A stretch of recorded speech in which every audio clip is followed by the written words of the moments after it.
Welcome back to part 9. I am Arumba. Thanks for tuning in to this video. Um, it's time, I think, to begin the plotting and the war and end this relationship with the liege. As you can see now, he definitely is no longer happy to have us in his court anyway. He thinks we're a heretic. He dislikes us. That was from me refusing to attend his feast. Wants his city, he's zealous, ambitious, and I'm a faction member. So it's about time that we part ways. Hopefully, in the next couple of minutes, we will get somebody to join our faction to help when we actually declare independence. If we do not get somebody soon, rest assured we will be declaring independence on our own. Can't really afford to wait any longer. Our Marshal. He still likes us a lot, despite the fact that we've raised his levies for a few years. The Bishop still likes us as well. See, if you play with a lot of like prestige and diplomacy and really try to curry favor with your people, then you can really kind of abuse the relationship as well. Our Spy Master. Our brother. Oh no! He was murdered on the orders of Prince Eric of Sweden. Why did that happen? That is very unfortunate.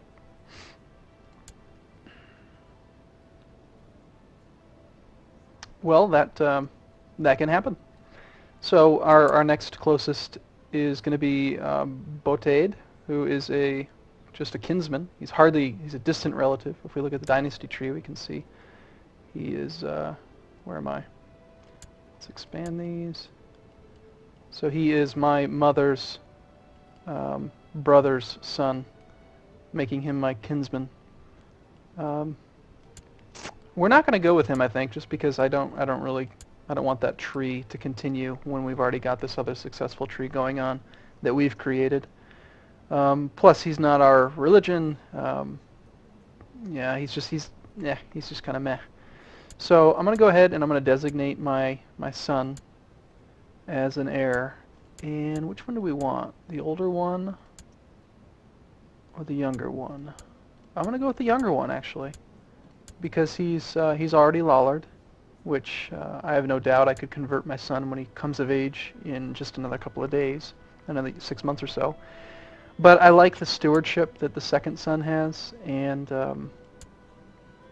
I'm definitely going to want to change his mentor before they both come of age, because it's not guaranteed, but there's a very high chance that they're going to get your primary, like your role benefit. So I'm a dutiful clerk, which is actually a learning type role, and I'm very likely to make my wards into a learning type person, and I'm going to prefer to put them both under somebody who is a steward.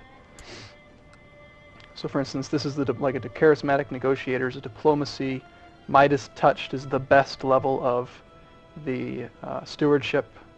So even though he's got lower stats, I might pawn my kids off to... I'm going to do diplomacy. Let's see if we have any... Fantastic. I think oops, I killed all the good diplomats. This guy's not bad. That's the second rank. The best rank would be +9 diplomacy. So I don't forget, I'm gonna go ahead and give him both my kids.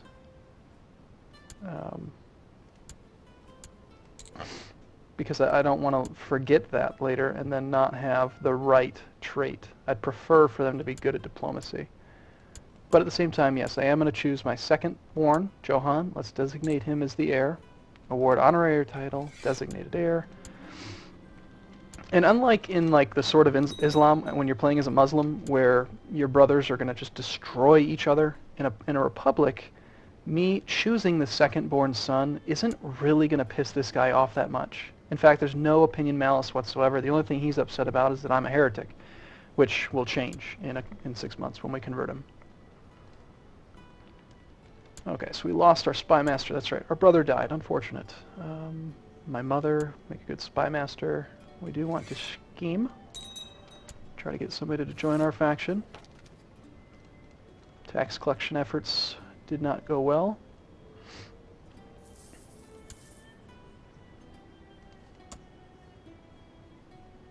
Kill Patrician Olaf. Interesting. The only time a plot will pop up here is if there's some reason you have a direct benefit to you for doing it. So let's see. I believe we must be heir to something. There's got to be some reason. Heir to the Republic of Gotland. We should murder you because you're a loose end, basically. Our young child is not likely to beat you until he comes of age. When he comes of age, I'm going to marry him off to a king's daughter, or potentially, I'll basically be able to buy prestige by marrying him to somebody from a good family. And the prestige is worth a lot as far as relations go. Respect is calculated. You'll notice he's got 392 respect from prestige. If we look at it, that's going to be exactly double his prestige. So you get 2 times as much respect from each 1 point of prestige. So if I marry my son to the daughter of a king, then he's going to gain 400 prestige, and that's worth 800 respect. So he'll have no difficulty then beating the next person. This is kind of a risk. I mean, if I do die suddenly right now, if somebody's plotting to murder me and I die right now, then we could lose it, but we can imprison him because he's the leader of a plot. What is he plotting? He's plotting to kill my other patrician. Or no, he's plotting to seize the trade post. No, I don't want you to do that. Just don't do it.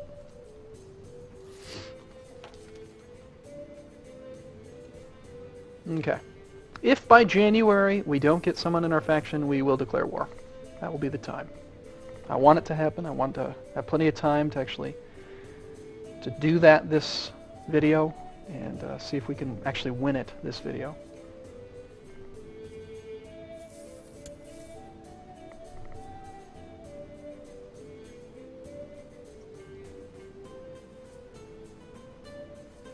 Celibacy is a terrible thing to have if you are, if you're a king or a duke, because if somebody murders your kids, you're basically, it's game over. But in a republic, we've got that, that kinsman. If these kids die, it'll just default back to the kinsman.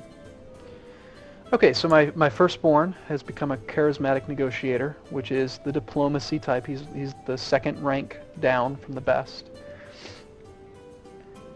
His mentor was the mentor of my other son, this guy here. So the higher the skill of your mentor, the more likely he is to get the best level. It's possible for a weak negotiator to give your character the best one, but he did a good job. I mean, he made him the second rank, so hopefully he does the same or better for our second-born. Now that our son's come of age, let's immediately do a couple things. Want to get him to convert. You're either with us or you're against us, buddy. And he'll convert, of course. He must. Okay, you and King Ing of Sweden aren't exactly on the best of terms. And now it seems he has encouraged an angry mob to burn down your trade posts in Finland. Your small garrison has been surrounded. The mob threatens to butcher them all unless you withdraw from Finland. The thing is that because we've got decent diplomacy and stewardship, we actually have 2 different ways that we can disarm this event. Either one works. As long as you've got some attribute that's decent, you'll be able to avoid these. If we didn't, we'd either have to just lose the trade post, bribe him to keep it, but we'll just use diplomacy.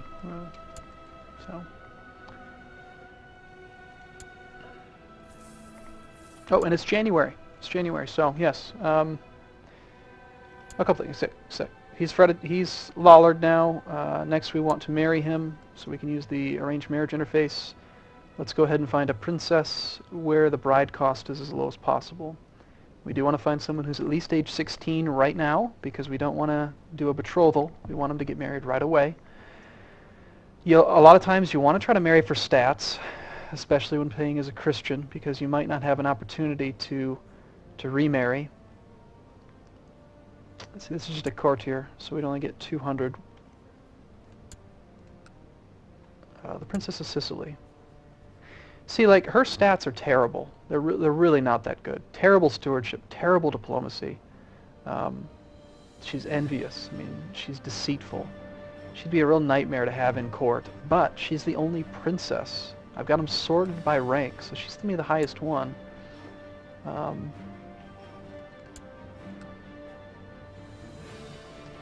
Is there anybody turning soon? Maybe I'd be willing to accept like a 15-year-old, but no, we're just going to have to go with the Princess of Sicily.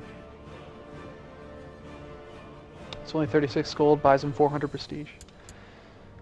And then even if we murder her, that's another gamey type thing you can do. I can murder her now, and he keeps the prestige.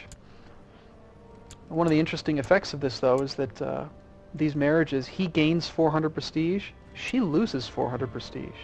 Because the way the game kind of looks at it is that, well, he's just the son of a mayor, essentially, and he's married a princess. And from her perspective, she's a princess, and she's only married a mayor, right? Like, she'd rather be married to another king, but it works to our benefit.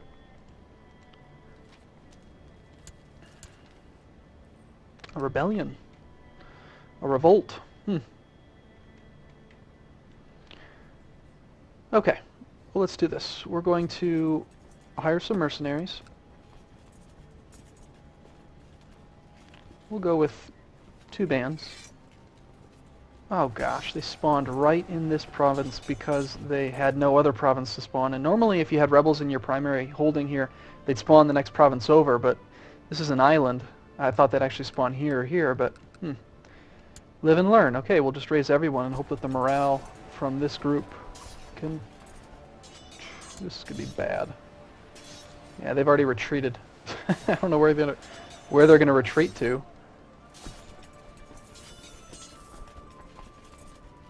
Oh gosh, where are they? Where'd you go?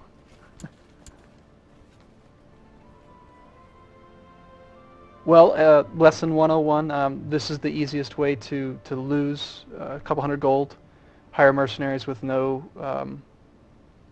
morale to fight rebels in your island, and you just lose them apparently. That's very disappointing.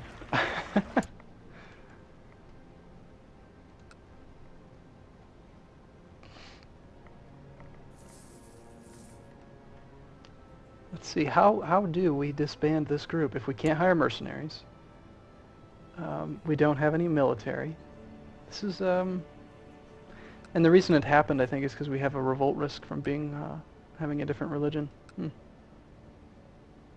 That really is quite frustrating.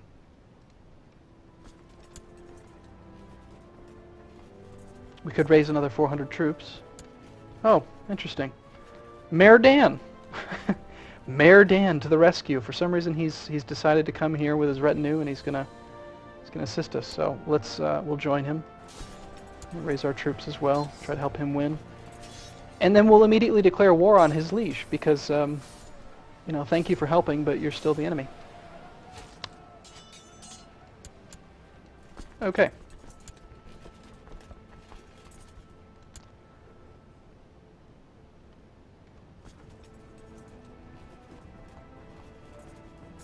I hate that this cost me twice as much, but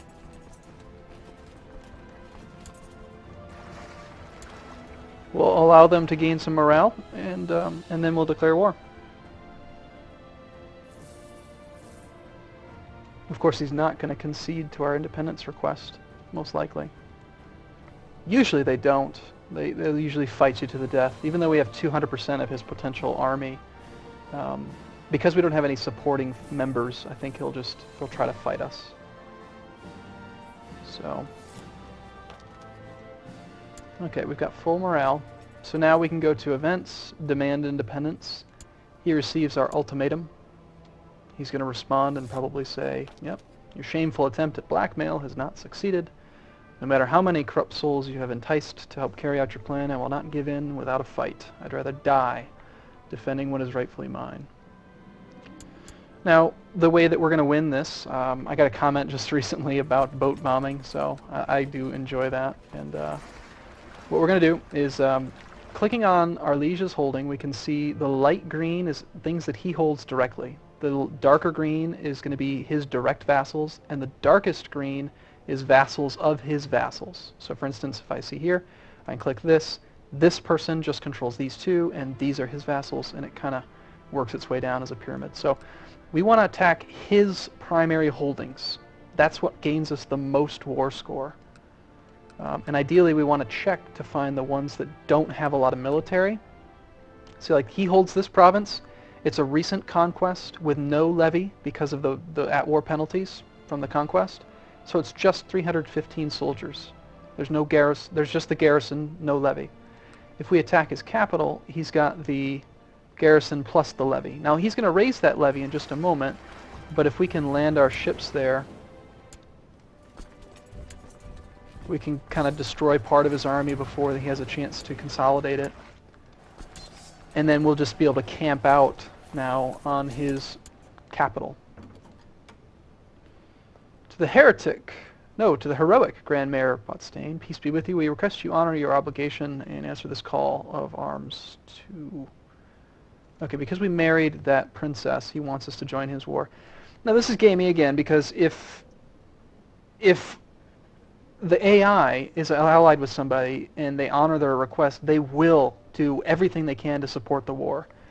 If a player honors it, like I just did, we're at war now with these people, but if I do nothing and I just ignore it, then my job is considered complete, apparently. Like, they don't mind that I don't actually help. It's not very nice of me to say I will and then not, but Now because these are mercenaries and we've got over 10 times the defenders, I'm willing to sack the castle. It costs me men to do that, but they're not really my men anyway, so we can assault very quickly.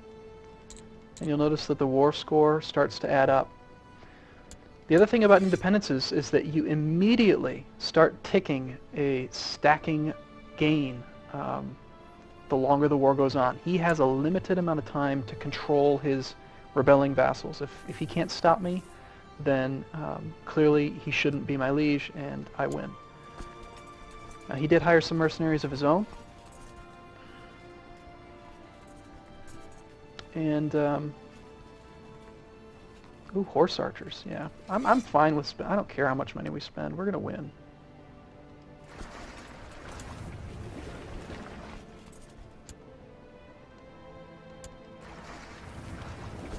Horse archers are very, very good. Perhaps in another video I'll explain more about how the actual combat works. But for now, we'll just win this independence war. Oh gosh, we actually lost that fight. That is a result of two things. One, I attacked too soon, didn't have all the morale built up for the newest mercenaries, but also he's got all those benefits. It's on the hardest difficulty setting. I mentioned that on hard mode it can basically feel like going up against a brick wall when it comes to these morale modifiers.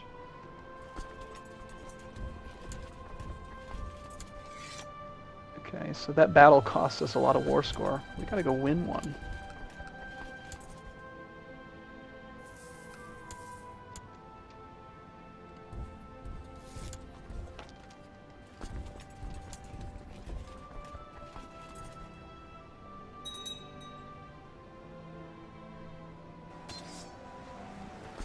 And unfortunately we just crossed a river. Yeah. Man, this combat is brutal.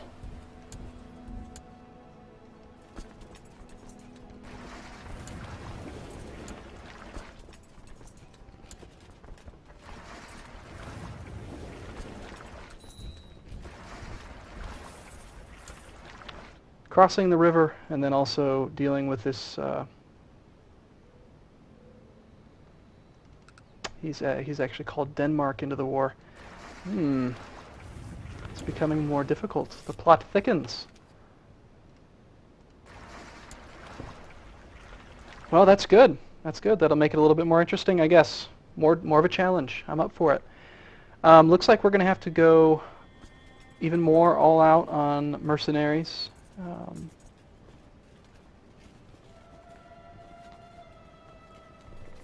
We're really running low on funds.